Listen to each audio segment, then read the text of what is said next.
Stimulation nerveuse, stimulation musculaire, appareil à ceinture, appareil à électrode, il peut parfois être difficile de réussir à choisir son appareil d'électrostimulation. Et pourtant, choisir le bon modèle peut faire toute la différence. Dans cette vidéo, je vais vous expliquer simplement les types d'appareils d'électrostimulation, leurs différences et surtout lequel choisir en fonction de votre besoin. Les appareils d'électrostimulation fonctionnent grâce à des impulsions électriques qui sont envoyées via des électrodes que vous allez venir vous-même placer sur votre corps ou alors qui sont directement intégrés à des ceintures par exemple. Les impulsions vont alors venir agir soit sur vos nerfs, soit sur vos muscles. Et c'est cette différence-là qui va déterminer votre choix d'appareil d'électrostimulation. Le premier type d'appareil d'électrostimulation, c'est le TENS, qui est la contraction anglaise du terme stimulateur électrique transcutané. Il est utilisé pour soulager la douleur, notamment les douleurs chroniques, comme le mal de dos, les tensions cervicales ou encore les douleurs articulaires. Concrètement, cet appareil va venir agir sur les nerfs afin de bloquer ou d'atténuer les signaux douloureux qui sont envoyés à votre cerveau. C'est donc une solution intéressante pour les personnes qui cherchent une alternative aux médicaments antidouleurs. Le deuxième type d'appareil d'électrostimulation, c'est l'EMS, qui est la contraction anglaise d'électrostimulation musculaire. Là, on va plutôt cibler les personnes sportives, puisqu'ici, on ne travaille plus sur la douleur directement avec le nerf, mais on va plutôt chercher à travailler les muscles. L'appareil va provoquer des contractions musculaires comme lors d'un effort physique. Cet appareil est souvent utilisé pour du renforcement, de la rééducation ou de la récupération après une activité sportive.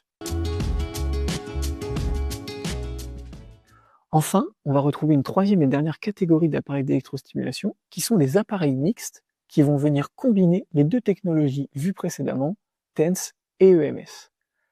Ils permettent à la fois de soulager la douleur et de stimuler les muscles. On est donc là sur un appareil polyvalent pour les gens qui vont vouloir travailler sur leurs muscles et sur leurs nerfs. Maintenant que nous avons déterminé les différents types d'appareils d'électrostimulation et leurs fonctions, nous allons pouvoir voir ensemble les deux formats d'appareils existants. Dans un premier temps, on va retrouver la ceinture d'électrostimulation. Donc la ceinture d'électrostimulation, c'est le format d'appareil d'électrostimulation le plus simple que vous allez pouvoir retrouver. Généralement, elles sont faciles à mettre en place et elles sont rapidement prêtes à l'emploi.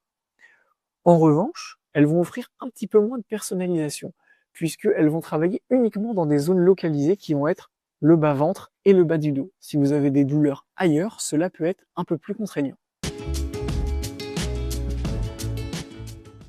Et ensuite, on a donc les appareils à électrodes. Donc ce sont des appareils classiques qui fonctionnent avec des électrodes que vous allez pouvoir venir placer directement sur votre corps. Donc à la différence de la ceinture, qui cible notamment le bas-ventre et le bas dos, là on va avoir beaucoup plus de précision et de personnalisation. Vous allez pouvoir beaucoup plus facilement cibler la zone à traiter. Ce sont également généralement des appareils qui vont offrir des programmes beaucoup plus complets. Maintenant que vous connaissez les différents types d'appareils d'électrostimulation ainsi que leurs fonctionnalités, nous allons pouvoir faire un récap afin de voir concrètement comment faire votre choix. Si vous avez des douleurs régulières, comme des tensions dans le dos ou des douleurs articulaires, il faudra vous orienter vers un appareil de type TENS, qui est conçu pour agir sur les nerfs et donc soulager la douleur. Si votre objectif est plutôt musculaire, par exemple pour récupérer après un effort ou renforcer certaines zones de votre corps, les appareils EMS seront bien plus adaptés puisqu'ils stimulent directement vos muscles. Et si vous avez plusieurs besoins, certains appareils combinent les deux technologies, TENS et EMS, ce qui permet d'avoir un usage beaucoup plus complet. Ensuite, le choix de votre appareil d'électrostimulation va aussi dépendre de la manière dont vous souhaitez l'utiliser. Si vous partez sur le modèle avec les électrodes, vous aurez donc plus de précision et il va vous permettre de cibler exactement les zones à traiter, que ce soit en TENS ou en EMS. À l'inverse, si vous partez sur le format ceinture, on va être donc sur un appareil plus simple à utiliser, mais aussi beaucoup plus limité en termes de réglage et de personnalisation. Enfin, pensez à vérifier des éléments pratiques comme le nombre de programmes disponibles, la facilité d'utilisation ou encore les zones du corps que vous souhaitez traiter.